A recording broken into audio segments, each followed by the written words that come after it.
not everyone will see it, but I've seen cracks in the sets. They are losing personality and soul. They're trying to appeal as many customers as possible, but at what cost? Their soul. A Pokémon set could never ever happen again today. At the moment, it just feels like a race, like you said, for validation. If you actually just switch off on social media, things get a lot better. Not that that's related to social media, but it's about, protecting your happiness. It really feels like they structure these sets so that whales buy them en masse. They do every single time. When I first started speaking about it and I was loud about it on my channel, investors and other creators say, oh, like you're just whining and you just hate making money, or why do you hate other people making money? No, these cards sets like losing meaning. They're losing soul. Welcome to another episode of the Pokeca Talk podcast, where we talk about things that you may not want to talk about, that you usually don't hear, that might be a little bit darker and a little bit sadder, but at the end of the day are how the two of us feel. You might learn something. You might look at Pokemon cards and culture in general differently. So as long as you're okay with that, sit down, relax, and enjoy two people talking about something they love and something they want to keep loving. Okay, how do you run a podcast about Pokemon cards without inadvertently pumping Pokemon cards? And how do you run a podcast about Pokemon card collecting without making it harder to collect? That is my question to you, Zachariah. Right now, in the Big 26. I mean, how do you do it?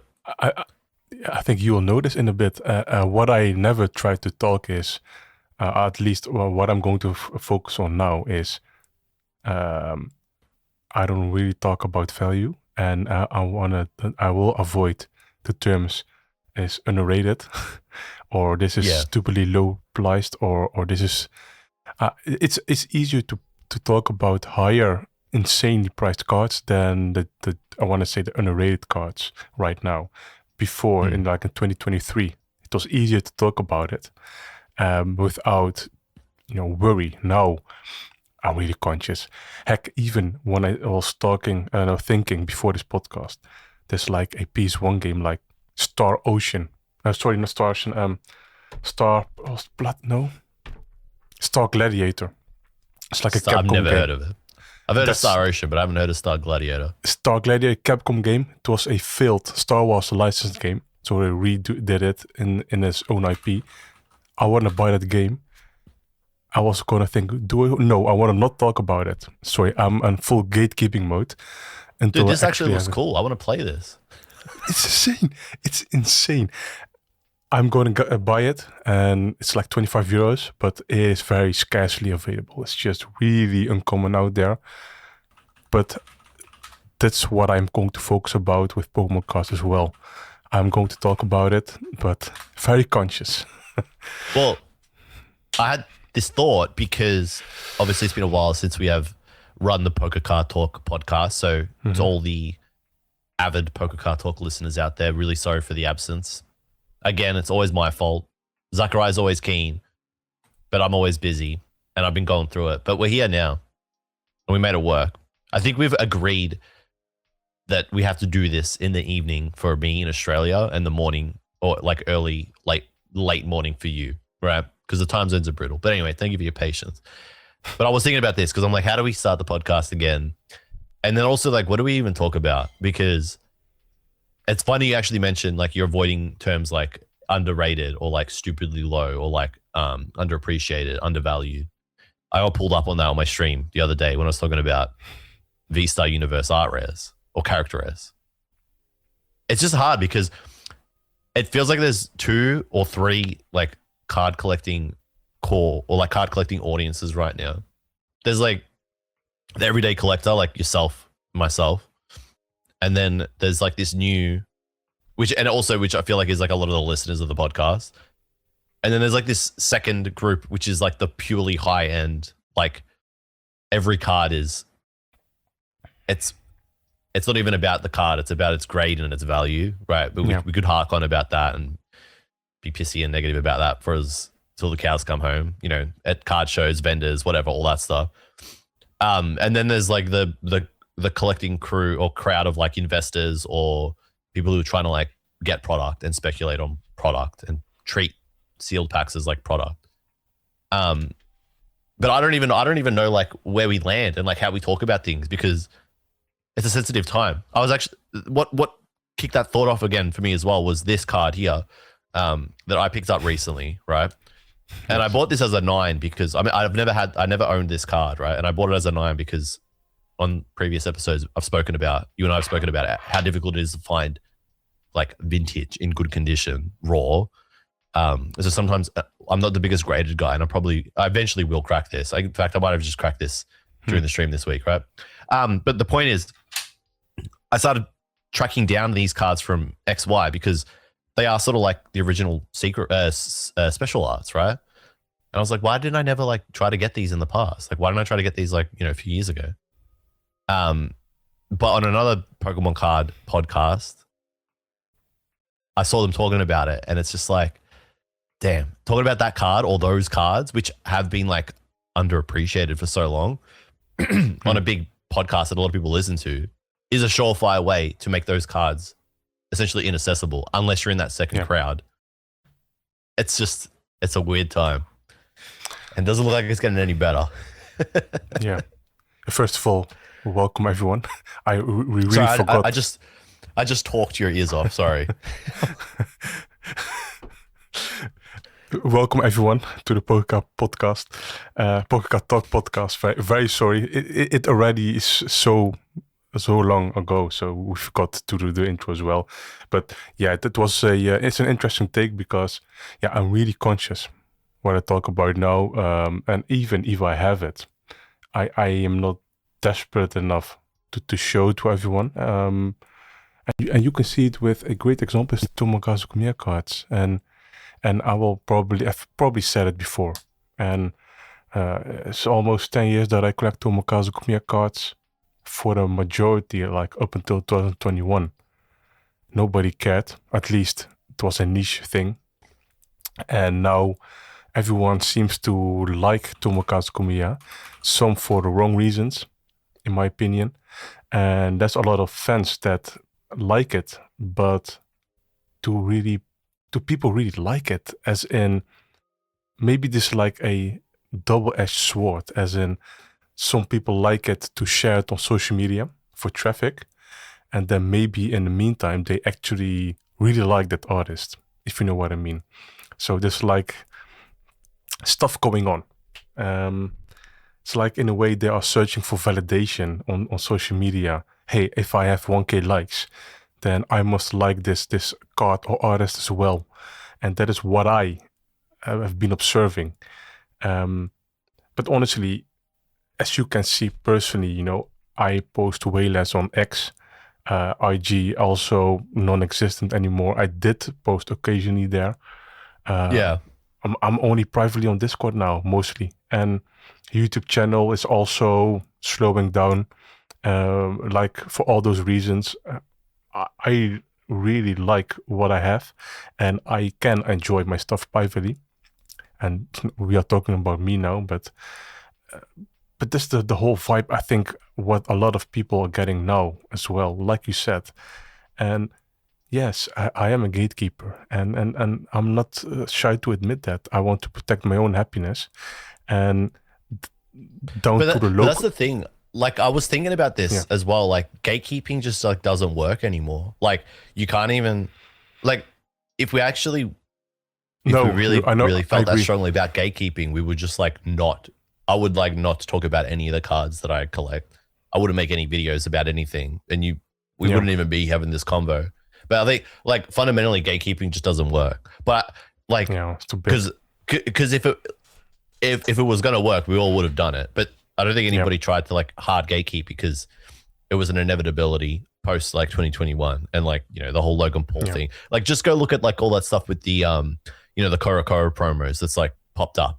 It's just a matter of for groups like that. It's just a matter of finding something I would say undiscovered or like something that the spotlight isn't on, and then putting the spotlight on it and building a big enough story and narrative, and then all of a sudden something that was accessible is now inaccessible.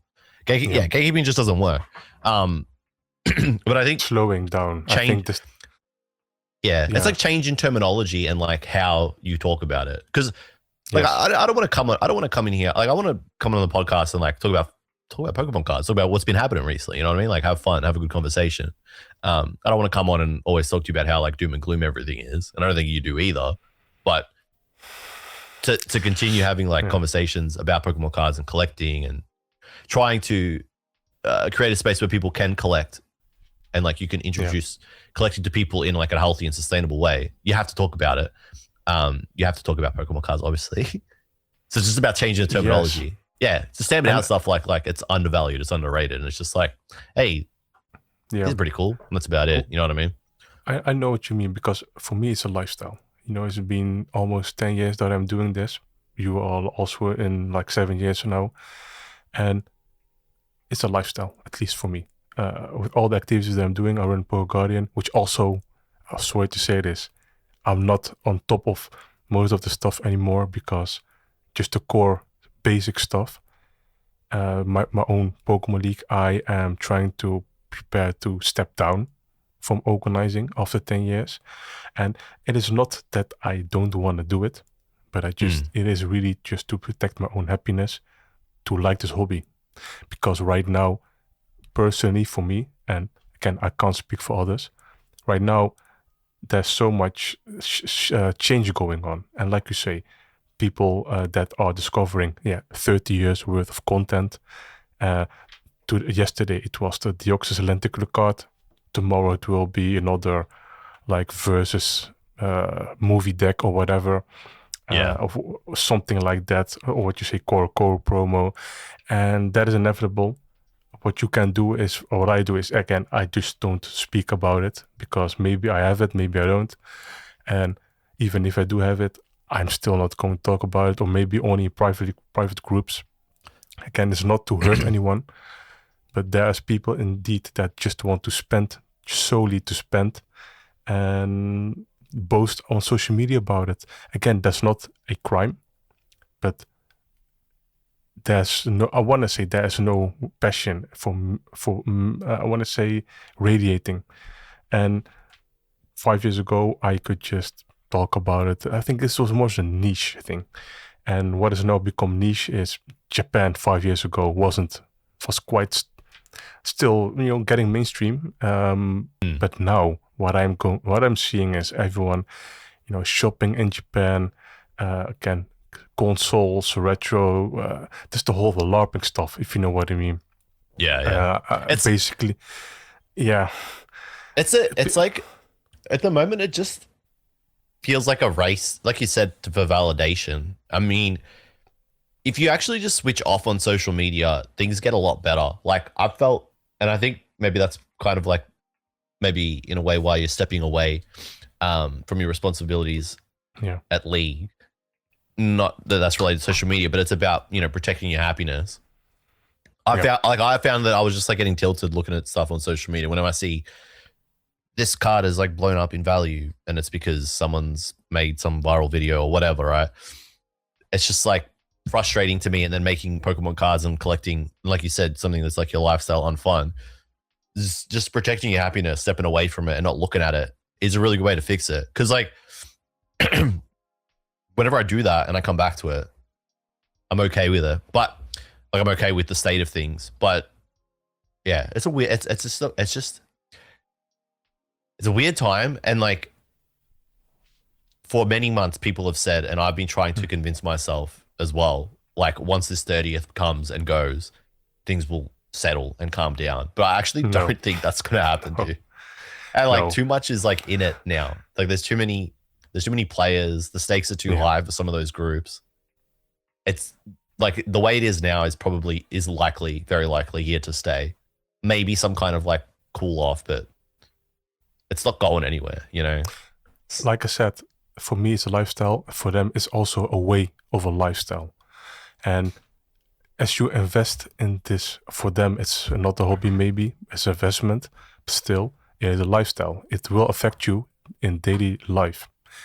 Unless you are like a Rudy from Alpha Investments that just has so much capital that he doesn't care. But still, for him, it's a lifestyle. And that's the thing. And yeah, maybe some people will lose interest after 1 or 2 years, but there will still be a huge audience attracted from those, from this, couple of years. Yeah. And you just cannot say, no, it will all be good. No. At time will heal, of course, but the whole ideology of Pokemon Company, and we discussed this 1 or 2 episodes before. You can see it. There's like a culture shift in this company. 5 years ago, the TPCI and TPC and Creatures were not the same company as now. Now they are clearly seeing, okay, we can get a huge mainstream and still, target our core audience. And that's the thing. And what I said it before, they are losing soul. And I just want. Yeah, like on that topic, right? Because I was thinking about this as you were talking about it. Like, do you think? Because I want to talk about Mega Rayquaza EX, right?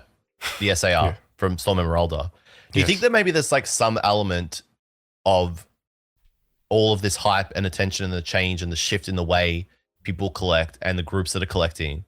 Do you think there's some element of that has influenced the cards that we're seeing now, in that it's like putting more pressure on the artist assigned to these cards, knowing that they're going to have to illustrate what is inevitably going to be the chase card from the set? Yes. Do you think that it adds extra pressure onto them and influences and impacts changes the final product? Because I feel like it does to an extent. I honestly feel like it does.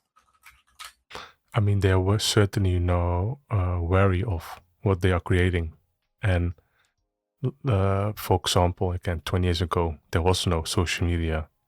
So people like Mitsuhiro Arita, they could just go to Worlds, probably like sign stuff and not care. Now, there's social media, and now the artists are getting famous overnight, if you know what I mean. Yeah, And they post. Like, is there pressure on Shinji Kanda? Like, do you feel like it changes the way that they would illustrate the card because Shinji Kanda has so much movement online? You know what I mean? I think he is really. Again, I think the principles don't change. They are trying to best or possibly at all given times, even if there's no crazy stuff happening. But still, they are likely. Okay, now I am drawing sometime, like not necessarily history, but okay, this will inevitably have get a buzz on social media. And I remember for a while, like in 2020 or 19, artists weren't allowed to share artwork, released from the set on social media. It was like a ban from Creatures. And, they just shared the raw art, without the border. That was just banned for, I don't know, reasons, maybe fake cards or whatever. But they could just do it and then not anymore. Now they are allowed to share the actual normal card with the template. But I think in the future, maybe they will also like severely embargo the stuff, because when it is digitally revealed, artists can't share it. But I think maybe they will say, let's wait 1 or 2 sets more to share their work online. Which is so, like, it doesn't even make sense, because the cards get leaked. If TPCI has a leak, right, we will see the cards months before the Japanese set, like, sometimes 6 or 8 weeks before the Japanese set even comes out. Right.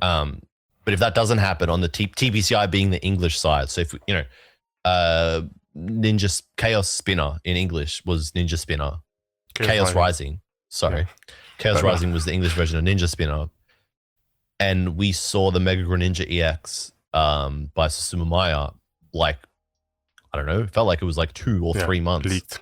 Yeah, definitely way before Ninja Spinner, which is the Japanese set, even came out, and the Japanese set comes out 4 or 5 weeks beforehand. So like, it doesn't even make sense to put an embargo on them sharing their art, because if TBCI gets a leak, we see it anyway. And then before the Japanese set comes out, 3 or 4 days, we will always see the full set inevitably leak, because the boxes are getting backdoored to China. Whether that continues to happen now, we'll see. Because, and I don't know if we were talking about this. No, we haven't streamed since this, but I know that TPC, Pokemon Japan, have really like cleaned up distribution and shut out a lot of stores and cut them off from distribution because of leaks. But Storm Emeralda still, like, in spite of that, Storm Emeralda still leaked. So who knows what's going to happen with future sets? But it's silly, like, because it's unavoidable. And then on top of that, like, once the card leaks, people are feeding it into Gen AI models to like upscale it. Like, stop. That's what happened with 30th Celebration, right? It was unavoidable, which really pissed me off because I still am genuinely excited for 30th, but seeing that all leak through, in Australia somehow, like, what are we doing? I don't know. What are we doing? If I want to give my view as a PokeGuardian editor, there's been stuff leaked for as long as I've been doing PokeGuardian, and the only thing I hate with leaks is they don't solve answers, but they create more answers, if you know what I mean. Because 90% of those leaks are, sorry to say, it's potato chem quality, and sometimes it's difficult to judge how a card looks. Sometimes it's an ETB booklet and you don't see the texturing or the full intention of the card, if you know what I mean, like the full actual card in hand on 4K quality. No, you don't see it many times, and again, it raises more questions than answers. And I've seen some people say like, oh, leaks are good in a sense because they give you the information to decide whether or not you want to pre-order or buy the set. That's cap, dude. That you think that's like maybe like that's like 3%.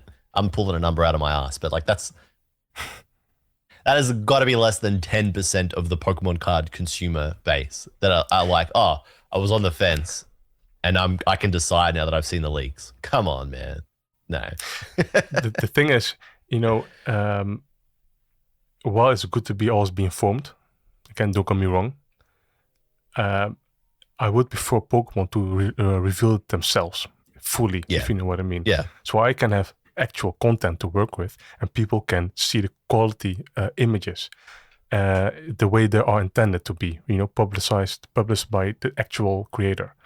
So what you now get if something has leaked, I don't want to talk about the 3rd anniversary leaks, because sometimes I just don't know whether it's really verified or not.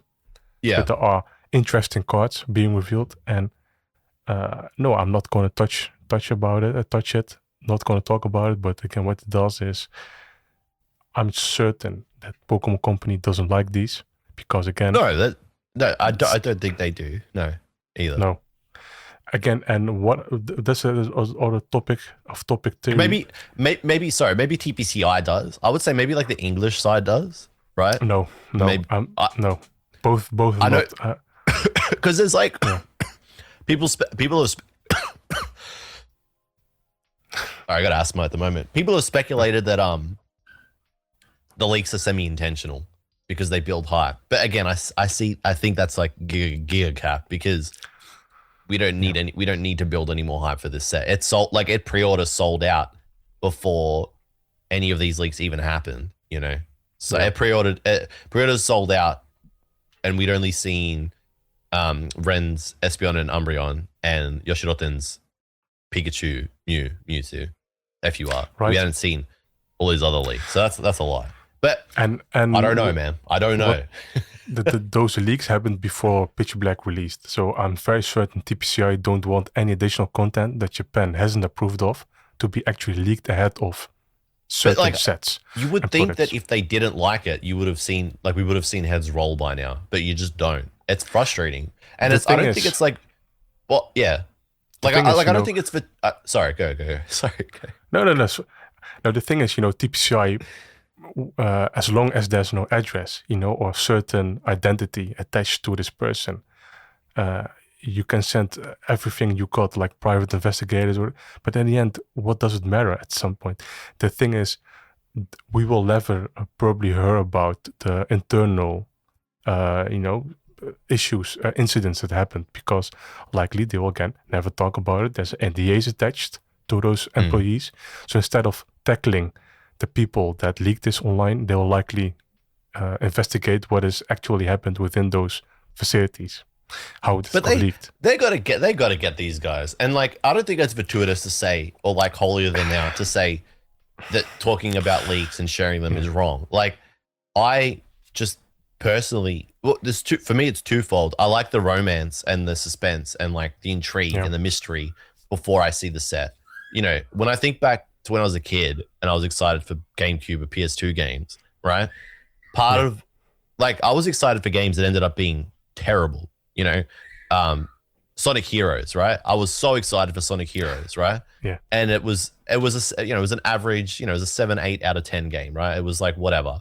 But in my mind, like, my memories and feelings for that game are so like nostalgic, and it makes me so happy whenever when I see Sonic Heroes clips, because it reminds me of how excited I was and how like pure I was as a kid, just looking through magazine scans, like scratching for any bit of information, but being happy with what I'd seen, and it was only what was getting fed to me through magazines, like I said, brochures and like E3, potato cam quality of, and then eventually like the trailers. But like there was romance there.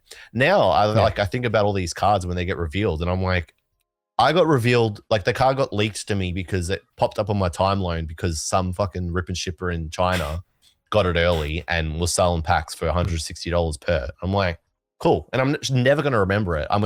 So like, I'm allowed to feel like that. And I don't think that's holier than thou, because people get on me because like, oh, like, why are you so anti-leaks? But the second thing, the second thing with the leaks is I forgot.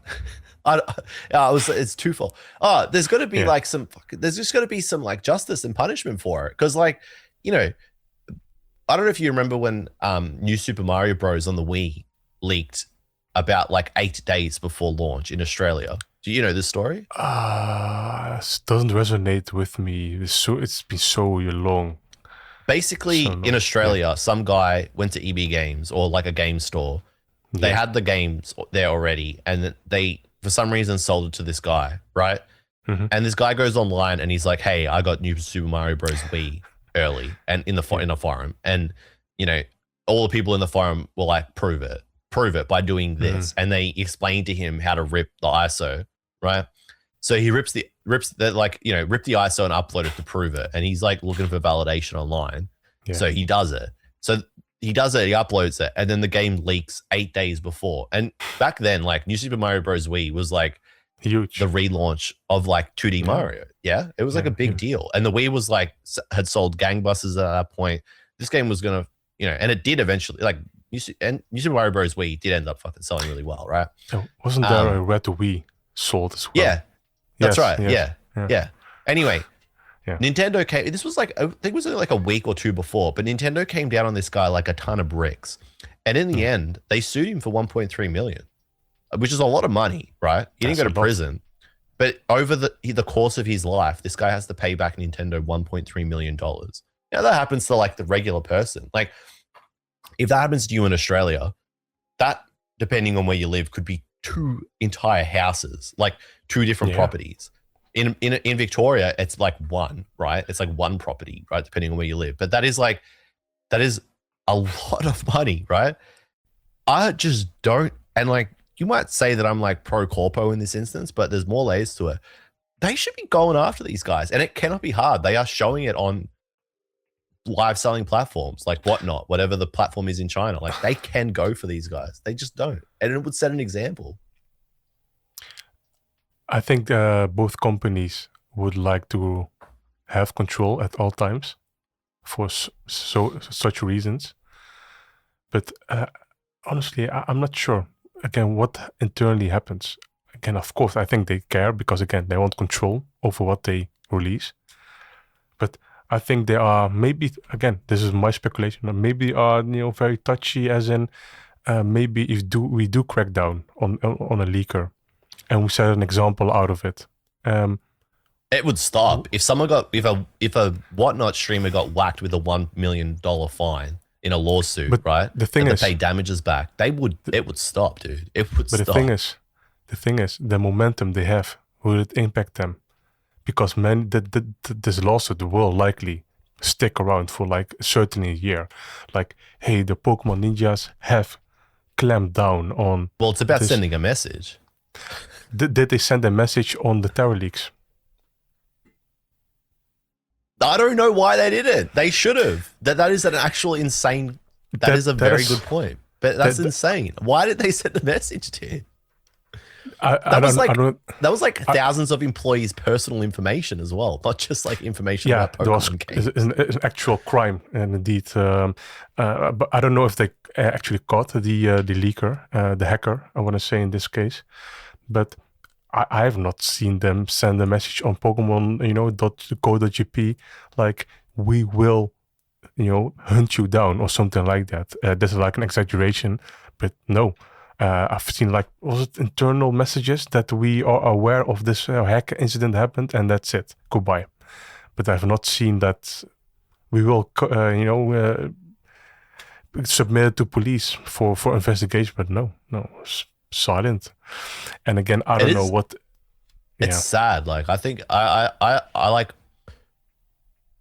like I'd be disappointed. Like, if I'd worked there, I would be disappointed, and I would be disenfranchised to be like, oh, well, I guess they just don't care enough. How do you think? Like, okay, let's say the Pikachu and the Mew and the Mewtwo FUR weren't revealed in the trailer as they were, and then they leaked. Okay, because now because the thing with the 30th is, I spoke about this in a video that's on my channel, the last video I made about 30th celebration, about how Pokemon's transcending previous collaborations, right? And in a sense, like making new ground in their collaboration, where in the past they've collaborated with famous artists, but now they're doing it outside of like the niche entirely. In the past it was kind of niche adjacent, with the Palafin EX, right? Yes. From Prismatic and Terrestrial Festival. Yeah. Noki, Chef Noki, no? Ete. It's the mangaka of Fist of the North Star. I don't know the name of them off the top of my head, right? Yeah, but now there's also like the Japanese chef, like the chef one with the Eevee in the dessert box. Yeah. I don't think that's like not niche adjacent, but like, you know what I mean? Like they've done big collaborations in the past with big sets. Now they're stepping out of that niche adjacent entirely and going with an actual, like, I shouldn't say actual artist, but like a contemporary artist, right? Yeah. Yoshiroten, right? So now they're doing this with an artist that's not under the Pokemon umbrella. If Yoshiroten's card had leaked, which is part of his project, Sun, right? Yeah. Well, how's this guy feeling? If that was me and I had the wind pulled out of the reveal, like, of one of a card or an illustration, a creation that's going to be part of my personal project as well, and that's the whole point of the collaboration, I'd be like, fellas, what's going on? What are we doing? I'm not going to work with you anymore. Yeah, exactly. Yeah. Like, it's and maybe part of it is like, they don't care because they're just like, well, at the end of the day, we're still Pokemon and nothing's going to change. But I think it's kind of, I think it's a bit sad, I've said it before, 2 to 3 episodes before. Pokemon are their own worst enemy right now. Yeah. And they are likely in the spot, like you say. If you work with Pokemon, if you don't like it, you don't like it, and we don't care what happens. Yeah. And what needs to happen is that, again, I'm not part of the company, so I cannot speak on behalf of them. But I think some of the original creators have to step in and say what is actually fun, and they have to, like I said, with the whole, the Bertic from Black Bolt and White from Oyama, and he's one of the original producers, and he's like doing his own stuff now, like Oyama's game. This whole his own game. So why did he step off Pokemon that way to create his own game? If you know what I mean, it is like, yeah. Why can't he stick with Pokemon and do more cards that he did in Sun and Moon? But now he's just gone, essentially. Now it's just like one Oyama card coming in the third celebration. Why are they going back to Oyama? Why couldn't they ask him to do more cards in the first place? Through generations. And this is the whole thing. There's a loss of soul. They're going to corporate, and I think maybe it's a part of TPCI influence. Like they are like Sony, the shareholders, is like the stakeholders. Yeah. Yes, because Sony is also like about the whole PlayStation stuff. Again, the headquarters is in USA. Not that it is a bad thing, but it will directly influence certain decisions. I mean, look at like Monster Hunter Worlds, right? Monster Hunter Wilds, sorry. That is a game that a lot of people were excited for. I was very hyped for that game, being a Monster Hunter fan. That on launch was an absolute mess to the point that I couldn't even play it, and I never got to fully experience Wilds. But that was because Capcom's shareholders wanted that game. Well, I mean, Capcom wanted to get that game out and sold before the end of that fiscal year, right? So that the books looked good in front of the shareholders, so that these people that don't even care about whether the game is good or not were satisfied. Yeah. So and that's the cost. Like, you have fractured your player base and your fan base. They have to get that goodwill back. Yeah. But it's Capcom. I'm probably going to buy, I bought one of their recent games, Pragmata, and I'm going to I will keep buying Capcom games. Because they do make good games when they are afforded the time. Same thing with Pokemon. It's the same thing, and you see it everywhere. Like you said, with Sony, with GTA 6 going digital only, like that is a decision they can make purely because they know that nothing bad will come of it. People will buy GTA 6. I mean, most people will. I'm not doing it because I'm not buying it. I'm not spending $140 Australian on a digital game. That game is not going to be able to, like, it's not going to blow my socks off. It's not going to can do my taxes and my laundry, but most of the world, 95% of the target audience is still going to buy it, and that's all they need. Yeah, it's frustrating. It's frustrating, man. It's doom and gloom here. It's always doom and gloom on the Pokeca Talk, the Pokeca Talk podcast. I don't know when it's not going to be doom and gloom. No, look, I think there's two sides of each coin, and in the sense of there's always positive or something negative, and I was going to talk about this eventually, but with this whole video game shutdown, essentially, the whole we are going all digital, and now we are going all. The end game for them is we are going all cloud. They've admitted it. At least Rockstar did. That is the end goal. First AAA physical, then digital, and then you have no ownership whatsoever, full cloud. So for the past month, I've been collecting. I've bought a Xbox 360. And I've always wanted to play Forza Motorsport 4 and Forza Horizon 1. Xbox 360 exclusives, long gone from the stores. You cannot purchase them anywhere anymore online. Okay, so I've bought a console, €40, something like that. Great deal. And I've had a blast. And if you told me 4 years ago, and this was not happening, this whole physical media shutdown, I likely wouldn't have done that.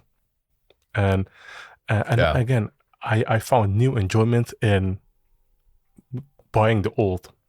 So now I know, okay, this is the end goal. I don't have to worry about future games anymore. I mean, I'm all finished. PS5, again, this is now maybe a tad emotional. PS5 is over. PS6 is over, and Xbox as well. The new Xbox is all over. I'm not going to touch about it. The Switch 2, I likely have less than 100 hours on it since the day I bought it. Same as you, buddy. Imagine. I thought, okay, this is it. No, this is not it. I have more fun with my PS2 than I have with my PS5 right now. That's crazy. And again, that's my personal thing, but And I think eventually, what I'm going to say is, I think eventually the thing will happen. The same thing will happen with Pokemon. They will likely mess up at some point in the future because they will get complacent about this whole situation. And I've seen, again, cracks. Not everyone will see it, but I've seen cracks in the sets. They are losing personality and soul. They're trying to appeal as many customers as possible, but at what cost? Their soul. Yeah. Like I've said it before, Ken, a Pokémon set could never ever happen again today for such reasons, because it was heavily. Yeah, they. No, you're right. Like it's just crazy because sometimes they show glimmers of it. Like there's like glimpses of it, right? I say this all the time. That's what I mean. That's what I mean. With Black Bolt, White Flare, right? They actually they go, oh wait, hang on a second, a cohesive set that focuses on a generation that was underappreciated at the time, but people have come to love over the years. And what if we just did an art rare for every Pokemon? Yeah. Bang. It's a banger set, right? Yeah. They didn't print, they should have printed it out the wazoo, right? But they didn't. They got like one, two, three waves. I don't know. I'm not in tune with the wave understanding, but I saw maybe ETBs on release day in Australia, and then after that barely in the wild, right? And then so they underprint it basically, or they don't print it enough given how much demand there is, and then the sets after that they go back to this stale formula where the sets don't have cohesion. There's a couple of banger cards in it, but for the most part it just feels like an amalgamation of random Pokemon. Why not just make Storm Emeralda a Gen 3 focused set? You're going to make a Rayquaza set because you want to have a Rayquaza set. Fine. Fair. Just make it a Gen 3 set. You released it at the same time as Black Bolt, White Flare. The recipe was there. You went 151, then you went Black Bolt, White Flare. No, instead we get Storm Emeralda. That shows glimpses of what a complete Gen 3 set could look like, but it just doesn't capitalize on it. They are their own worst enemy. And, I have this conversation with people all the time. I see it trending a little bit, but I think people only really are talking about this because rage bait and engagement bait is it's so effective on Reels and TikTok and YouTube, right? Where people say like, have Pokemon cards lost their soul, right? And it's just this, now like the fucking conversation has lost its soul, and I'm tired of it because I keep seeing the same take. But the same take, the take is like, look, we are talking about this. We are talking about this at a level that most people that are creating content don't fathom. And I think a lot of our listeners do understand it, right? But when we say these cards aren't the same and these sets aren't the same, it's because of these reasons we speak about. When I think a lot of people other people shine a light on it, it's because they know that they are going to get a reaction. And I've watched the videos and they lack substance. It's just like, is the Rayquaza mid? Is Storm Emeralda mid? Or Storm Emeralda is mid? And it's just like meant to piss you off and make you think about whether it's mid. But it's like when people are saying this about every set that comes out, but they're still buying it and opening it en masse, it doesn't mean anything, you and I say this, right? And we don't open the sets. Like, I like look at my channel. Look at my channel. And then we don't even buy the cards, like, because I'm not tripping over myself. 2 reasons. One, because they're very expensive on launch and we know they're going to get cheaper. But 2, the hype is not there. Like I have not looked at a set. And Mega Dream, like I opened Mega Dream and I was like, it was whatever because cool. It was cool. It was okay, but it's like I'm opening it because I'm trying to get these SARs that I'm probably not going to get. Whereas you open a set like Black Ball, White Flare and like every card, you're like, man, they were cooking, Good pick. So like when we talk about this, and like I know because it's easy for me to say this because this is our podcast and we like our own opinions, obviously. There's substance to it. Like it's not that these cards. Well, it's just sorry, but it's not that these cards aren't uninteresting because like they don't look interesting. They do look interesting. Like the cards that are being illustrated have technical, like they are impressive technically. Pretty, yeah. These artists obviously can draw, right? They do look like the Pokemon that they're drawing. The scenes are interesting, but It's about the structure of the set. You know, it's about creatures, direction, and brief. Something in that is missing, and that's what it keeps coming down to. You know, Right. it's And internal. Going back to Mega Dream, why Mega Dream wasn't as hype as people, at least I speak for myself now. I didn't like it so much. It's because it left me with more frustration because there was untapped potential. And I don't blame Mega Dream, but I blame the other trainers' Pokemon sets. And why that is, they had this 1 year of nothing essentially before Mega Brave and Mega Symphonia came out with the ZA delay essentially. So what we are left with was Battle Partners, Hot Air Arena, and Team Rocket, the Glow Team Rocket. And then you had Black Ball and White Flare again. Didn't dislike that idea. And then you had this, I want to say non-ZA related Mega Brave and Mega Symphonia set. No, they have like missed out on 2 additional trainers Pokemon sets, if you know what I mean. Yeah. So they had a great idea with trainers Pokemon, and then they dropped it. Then they came back and touched it again with like random cards like Larry and Erica, and then they dropped it again. It's and some of those cards are, well, funny enough, and I said the word very, very cheap for what they are, but that is what is actually what I'm seeing. Some of these cards, some of these SCR trainers Pokemon cards, and it's like, do people really care about Pokemon cards?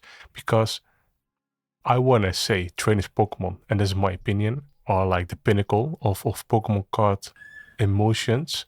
It's like you can see the actual bond with Pokemon, and it seems like people don't care about it. So, really, they care about. Well, I mean, I think collectors care about those cards. Like, I think a lot of fans do. It's why Crown Zenith. Minority. Nah, I think a lot of people are loud about it. Like, a lot of people really, really, really amplify conversation around like Crown Zenith, V-Star Universe, VMAX Climax. Like, it's there. I think it's there. And I think, and Black Ball, White Flare, right? But for whatever reason, well, okay.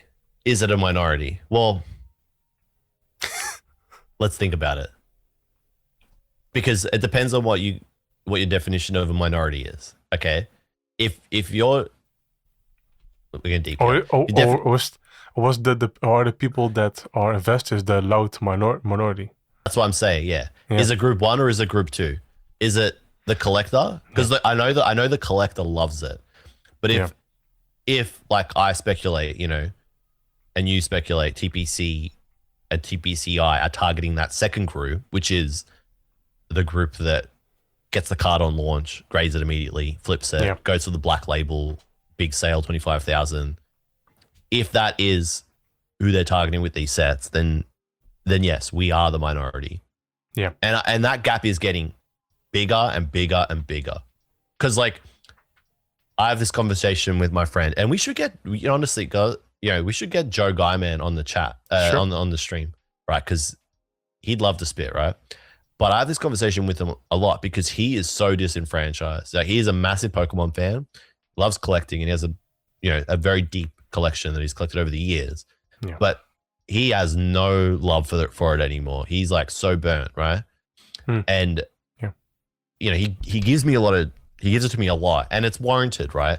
And I think I'm conscious of it because I'm always like, it's not too bad. Like, there are still ways to collect. You have to adapt and change the way you collect. But like, okay, I'm in a financially different position to Joe, and I don't want this to come out wrong, but Joe's not broke, right? Yeah. But I'm a bit older than Joe, and my work situation is different. Right. It's not cheap. Okay. So I'm in a financially different position, and maybe because I am, that is why I'm able to keep collecting, right? And I haven't gotten so burnt out, even though I'm burnt out at times. But now I see it, because now that, like I said, that chasm is getting so big where I look at cards and I'm like, I just can't buy that card. Like, I could, but it would become a financial risk, Burden, yeah. You know what I mean? And like I could buy it. You know, I could blow half my paycheck on a card. You know, but I got a partner. We've got future plans together as a family, and I got a little boy. He's 2, so I can't. Life in general isn't getting cheaper. Again, this is a different discussion, but that's why that chasm is getting bigger, because yeah, these cards are getting. So now I'm feeling priced out. Now, if I'm feeling priced out as someone who's in a comfortable financial situation, how does that feel for everybody else who is at a financial status that is lower than I? I mean, it's bad. I that agree chasm with is huge. I agree with you. The whole, for example, again, the collection, what it is today, is because of this market 10 years ago. Couldn't have done it without that market 10 years ago. If I were to collect now, I'm missing, again, the whole Symbion, the prismatic Umbreon. I'm missing Espeon from Prismatic Evolutions. Still haven't got it. The Lily's Clefairy from Star Deck 100. Have you seen that price? The Pikachu? Insane. Yeah, I know. I could afford it, but why should I? If there's there's bulk, there's a way more fun at a fraction of the cost. But then the thing is that bulk now is getting expensive too, where you're seeing bulk Sun and Moon cards sell for $5, $10, $20. Correct. So at what cost will you collect? Yeah. Again, I'm in a position that I've collected a lot of stuff, but I fear for that moment there will be a Lugia card, there will be a Komiya card for whatever reason, that will be 500,000 yen at launch. And maybe it's an exaggeration, but that's the feature that I'm like fearing. And I'm not. Again, the same with for video game stuff. There will be a feature, a very, very weird feature, eventually there will be cracks, as in, yes, the companies themselves, again, we don't know what they think, but I think they are certainly aware of, again, rich people that can afford this, and they are likely targeting them as well, again. Otherwise, I want to say otherwise, collapse from Yoshiroten, again, with all respect to Yoshiroten, I think a collaboration with Yoshiroten would never existed 10 years ago. No, so I agree with you. Yeah. The fruitcake kiwi chef Naoki Ete also not exist. Unagabe maybe because of the whole Uniqlo and it's very. But this is the thing. They are trying to attract a lifestyle that is beyond the collector. Again, I can't blame them. But I think they are doing it with intentions, again, like you say, to attract the audience that is attracted to Kanye West or Kim Kardashian, or, there's this whole, you know what I mean. And well, it's the target whales business model. And there's probably a term for it that I don't know. There's someone who watches my streams, and he always messages me after streams because he's in he's got an economics background, and he works at a bank, and he's always like, "This is the term you're looking for. These are he's like, you're talking about the topics you're talking about. You're explaining them well in layman's terms, but if you want the actual technical term, here, read this." And I'm always like, "Thank you." But we're gonna call this the targeting whales business model, because it really feels like they're just targeting the audience with the deepest pockets, because it just makes them more money, and it's how. Goated Pools, the guy with the milky bags. It's how he made his fortune, right? And his wealth. Because instead of trying to just sell cards and mystery bags to the everyday collector, right, who has a monthly budget of, I don't know, $400, he was like, wait, what if I just target the people who have a monthly budget of $20,000? And it made him a lot more money very quickly. It's the same. It's the same thing here. It really feels like they structure these sets so that whales buy them en masse, and they do every single time, and it's just ridiculous. Right. It's like something we've spoken about for years, and when I first started speaking about it, and I was loud about it on my channel, investors and other creators, or I'm just going to call them other people that upload videos. That's the term I'm going to start using, right? Yes. would say, oh, like you're just whining and you just hate making money, or why do you hate other people making money? It's like, no, these cards sets, they're like losing meaning. They're losing soul, and things are, Yeah. I would say they peaked probably. I mean, the last really awesome sets we got were the end of Sword and Shield. We had a nice little glimpse of it with Heatwave Arena, Journey Together, and Rocket Strikes Back, and Black Belt White Flare. And then since then, we've gone back to these Stone Ages. If the way I see it, if you're making as much money as Pokemon and creatures are out of Pokemon cards, you make everything, every single set a banger. You don't have these down mid sets for these reasons, like we say, where we're not capitalizing on ideas. I think, and this is like an open letter to creatures. On my PokeGuardian YouTube channel, there's a there's like a 1999 VHS tape, and I'm not I forgot what the product is, like CD stuff. No, not CD. There's like a beginner's video of how to play Pokemon cards in Japan. I forgot VHS. Yes. Yeah. I forgot what the product is called, but it's a very expensive product today now. But when I see this, it's like a very interactive video with an American, by the way, and a Japanese hostess. I want to see like creatures watch that video again, and why are you not doing this today? There's like Imakuni rapping in the video with Oyama explaining cards in a fun manner, and they show, hey, Wizards of the Coast is releasing Pokemon cards, and if you send me the Discord link, I will not indeed put it on screen. But I watched. Are you talking about Intro Pack? Intro Pack, yes. It's very, very rare set today. But when I saw the video, yes, I was like watching with a smile for 30 minutes. I was like, yes, this is the stuff that why I like Pokemon cards. And now it's very modern and again appealing to maybe Gen Z or whatever. But this is, yes, let me, yes, this is it. And I will briefly, yes, this set included the VHS tape. And what I'm going to do now is I will go to the PokeGuardian YouTube channel and show some snippets of it. There it is.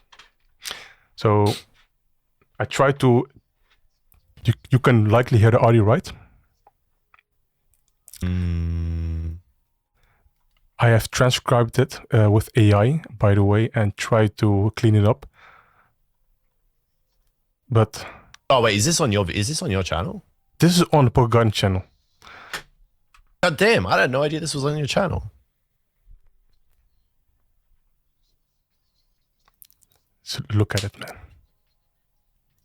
Yeah, I mean back then they were trying to sell the set. Yes. They were trying to sell the product. It's new. Yeah, they're trying to convince people to buy the product. What prevents them from doing this? Yeah, there's literally they Oyama. Just don't need to. There's literally Oyama explaining what Pokemon card ruling is. You know why couldn't they do this today? And we've touched this 2 to 3 episodes again. I'm going back. The Ponyta Ishii YouTube channel host, which is a similar character to this Oyama or Imakuni. He's gone now, and now we have, or so to say, this bottlenecked hosts that they like Pokemon cards, but now they are restricted to talk about certain stuff or make jokes because likely creatures are holding them back, and there's this whole Imakuni rap. Again, watch it on your own and you will have fun. Some good friend digitized this VHS, otherwise I couldn't have uploaded it so well. I'm not sure for how long this video will stay up for copyright reasons, but it's up there for a couple of years. So, 3 years. I had no idea. I'm not gonna lie. I'm gonna watch it. I haven't watched this myself. I'm watching it. Watch it. It's a full Japanese. Again, I transcribed it with AI, but it should be decently accurate. Yeah. But that's the whole thing. Doesn't like all planet creatures. Hey, watch this video, and why can't you do this again? Have fun in your products. And I'm sure they had a blast doing this. And now it's very, very corporate, very clean. Again, it's not a bad thing, but that's why I meant the Pokecune, the Generations, Rain Collection set. Yeah. They can never do it ever again because they need to appeal for a certain demographic. Dude, it's just so boring. Like I'm just like I popped on YouTube and I'm just seeing thumbnails. Like I'm looking at Yes. Like it's just fucking like $100,000 of dollars, 150,000 debt. It's so boring, Julian, man. I'm Boring. going to admit something. Bored. Yes. I'm Bored. going to admit something. I'm currently not subscribed to your own channel. Yeah, turn it off. I wouldn't watch it either. No, that's not because I hate you.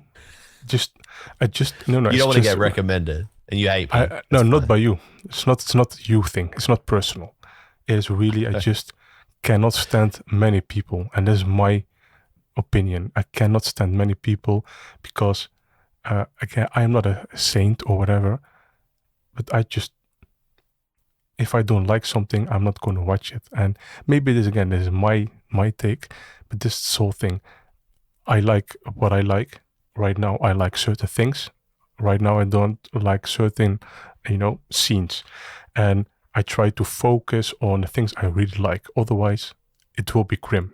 It's like a very desolate future, if you know what I mean. And that's the whole thing. Again, maybe we should be more positive. And I'm sure there will be comments saying, why you all doom and gloom?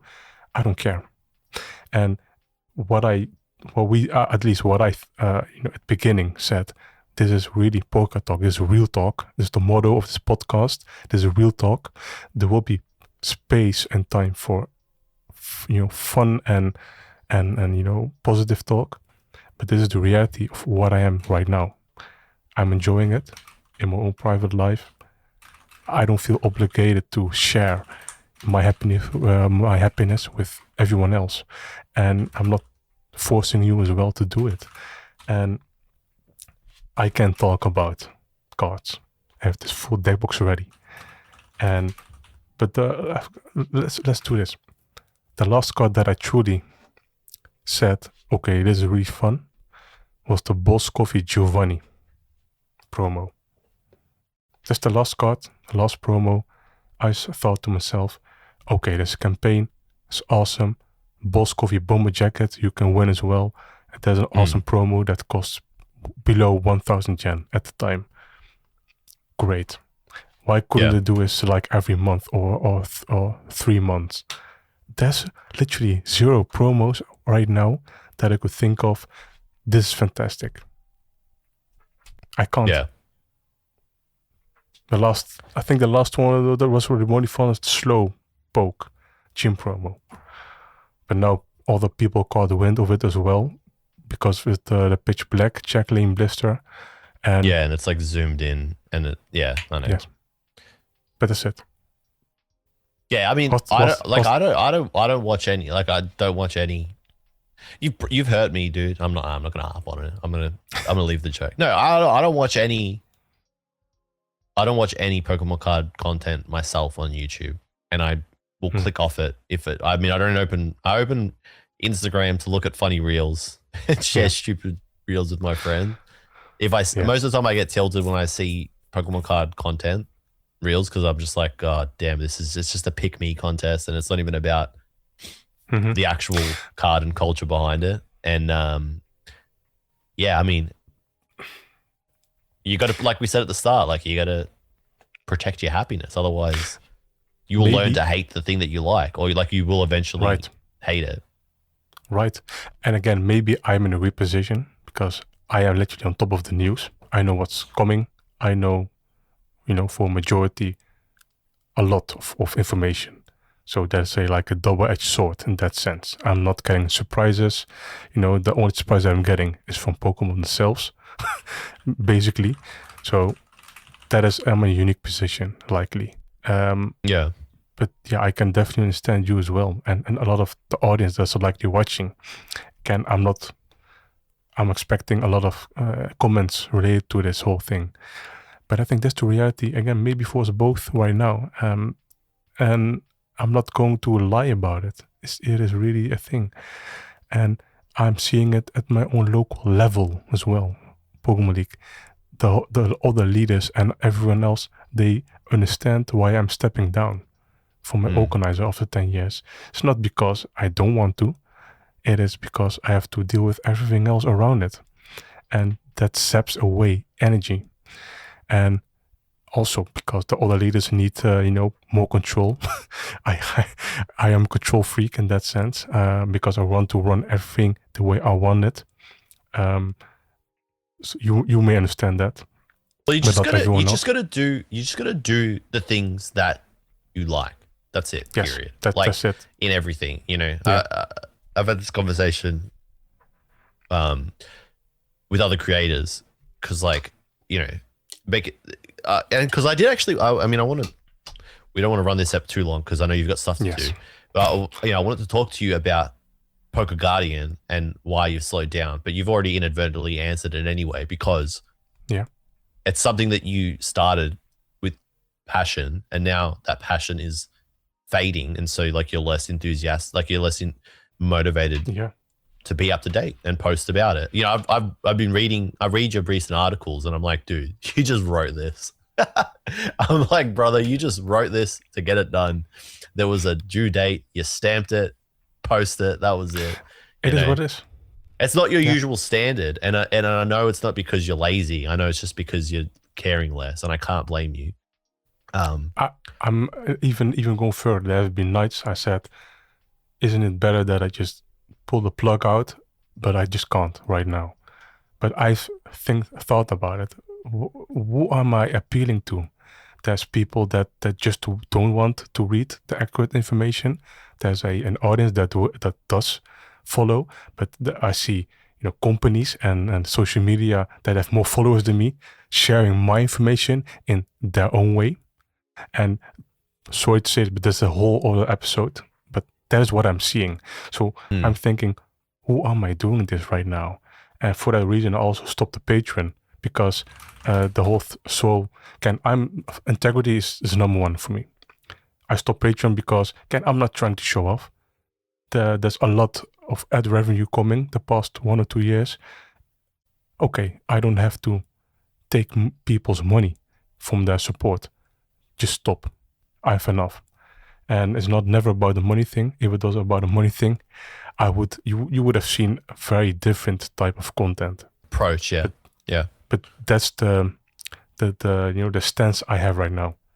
If it's about money, no, it's not about money. I earn enough to keep the website running. But who am I appealing to? That's the whole thing. I don't have any sponsorships. If it was about money, I would have likely gotten sponsorships way earlier. But you don't see that. So in what sense? Again, I don't need validation. That's the whole culture. If people truly cared, you should keep. I implore you to find that passion again in some capacity, because you should keep posting. I read every article, and I wish you would add more. And I think that's probably what you've got to do. Is beyond just, this is the news, this card got revealed, write about it. Give people a reason to read. Because there are people that want to do it, because you say, who are you appealing to?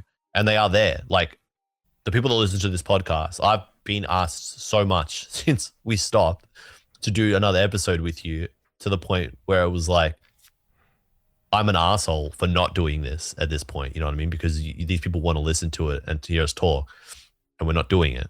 So they're there, and you should be proud too. Like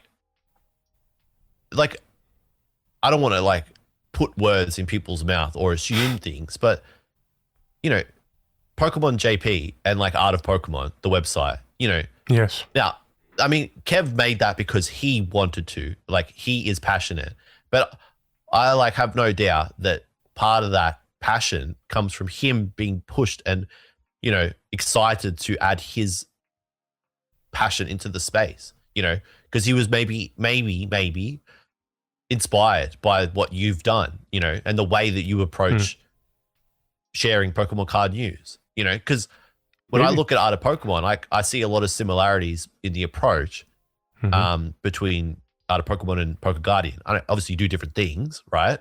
But that attention to accuracy, you know, that thirst for information and answers, and that intrigue and questioning things rather than rushing. You know, I never see Art of Pokemon rush. I never see Pokemon JP rush. You know, so like, I think maybe that's you know, I'd love to see that from you. They are out there. Like when you say who you're appealing to, the people are there. You know, our listeners. You know, I stopped streaming for like 9 months, and again, I felt bad, and I shouldn't have stopped because I thought the same thing. Like, who am I streaming to? What's the point? Yeah. But I was streaming to my fans, and when I left, they were like, bro. And when I came back, they were there. So like, yeah, definitely understand that. Yeah, it's easy for us to like, and it's the hard thing with this podcast because we're always like talking about. We're never gonna come on here and say like, dude, did you see this card is like $1,000, or like, which cards do you think are underrated, or like, have you heard about this card that sold for X? Like, we're just never gonna do it. We're gonna poke fun at that. We're gonna criticize that. We're gonna complain about. we're gonna complain and be pissed and upset and disappointed when, you know, our expectations and our standards aren't met, and we're allowed to have those standards because Pokemon set those standards themselves years ago. Like it's that's what it's going to be here. But we're not. It's not going to be misery porn. You know what I mean? Like we're gonna be positive when we can. But the reality is, a lot of the stuff that we want to talk about is grim. But I think and we said this on a previous episode. Like I come out of the conversations feeling better. Genuinely, I do. So hopefully you do too. A little bit, mainly because I finally can resume this podcast. And we can have these conversations. Yeah, we were long overdue. But what you said. Yes, I am in contact with Kevin from Art of Pokemon, and yes, and not necessarily again because he did all the things 100% himself. Yeah, I was there for him. Yeah. No, not to take any credit away from what Kev's worked on. Like that is a one-man show, you know? Insane. Yeah. So, I am and was still for him ready to answer anything that he had questions for. And yes, so in that sense, I'm happy that site has popped off. Not necessarily, I think it should be way bigger, but again, that's not what the majority likely wants, but the resource is there. Yeah. And there are so many more websites and resources out there that just don't get this amount, you know, the huge attention that, in my opinion, it should deserve. But who am I to talk? So that's the whole thing. And that's what is likely, you know, being fed up with, honestly. There's honest people, but honesty doesn't, you know, gives you always a reward, and maybe that is what I've been seeking. You know, the rewards of my hard work, but it isn't there. But again, I am not trying to please, you know, an audience or people, just for myself. And it's, you know, very very weird thoughts, you know, of the past years, and I'm probably mumbling or whatever. I don't know. No, because it's like I mean, like at the end of the day, like we've said this when we started Pokeca Talk, and you know we shifted away from the PokeGuardian podcast. You know, this is just this is our therapy. You know what I mean? Like it's our way of processing things. Yes. Because I don't think there's anything wrong with being upset and frustrated with something that you like and still liking it and trying to still like it. I think that's perfectly fine, because while it's not your identity, Pokemon cards aren't your identity. It is, you know, makes up a large portion of your life.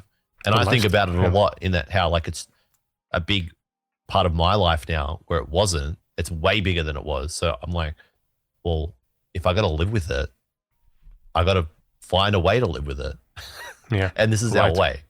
And for the listeners, maybe this is their way too. Because like I said, we don't want to come on and be like, man, everything's so expensive. You know, can't buy anything. There's nothing to gain out of that. We've had that conversation, and that's not what we talk about. Yeah.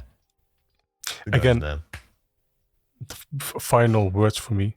I take huge inspiration from Digital Foundry. I really look up to these guys, and I cannot give them enough credit for what they do to the video game industry. Yeah.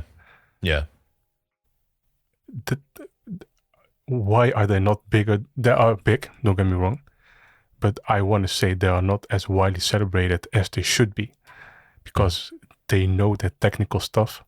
They are still journalists, but boy, if you don't know about Digital Foundry, I urge you to subscribe, even if you don't like them. Subscribe. Patreon, that's on your own accord. But those people are just the end game of what I want to become. Yeah. I admit it. Huge inspiration. People don't appreciate that kind of stuff until it's gone. That's just generally how it goes, you know. And I'm super glad they bought back their own company from IGN last year, because imagine if IGN just said, hey, we shut it down. Yes. Yeah.